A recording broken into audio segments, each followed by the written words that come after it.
be enough to carry them through what divided them. Chapter 2. Small apartment, big voices. Their first place together was a narrow apartment above a produce stand, where the scent of underripe pears mingled with the ink of Cole's drafts. Elena hung flyers on a string across the living room, a clothesline of causes, and Cole tacked index cards to the wall, arranging dialogue like constellations. They shared a typewriter, and sometimes at midnight, the sound of keys echoed like rain. They made a ritual of conflict and a ritual of reconciliation. It was not combat, not exactly, but a choreography of belief.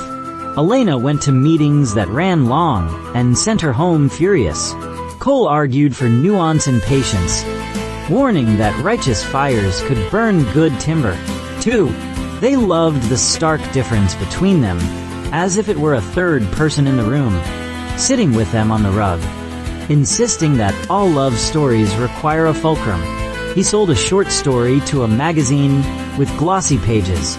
She taped the check inside their pantry door, as if money could be admired alongside spices and dry beans. She was proud. He saw it in her eyes. But when an editor suggested he remove a paragraph that critiqued a certain company, one that sponsored the very magazine, Cole shrugged and removed it. One paragraph doesn't change the truth of the piece, he said. Elena stared at him like he had sold something irreplaceable for the price of a taxi. Truth doesn't need permission, she said. I need a career. You need a conscience that isn't for rent. They did not speak for a day, and then he touched the small scar on her wrist from a high school accident, and she softened. Forgiveness was a muscle they were training. It often ached, but it made them strong. When spring arrived, rain brightened the city. Elena's protest group organized a march by the waterfront, and Cole covered it for a newspaper. He wrote her as a character.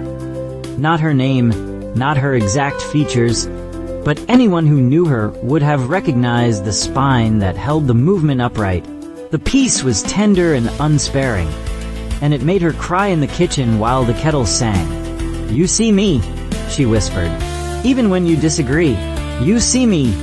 He kissed the top of her head. I always will, he said, believing it the way one believes in sunrise.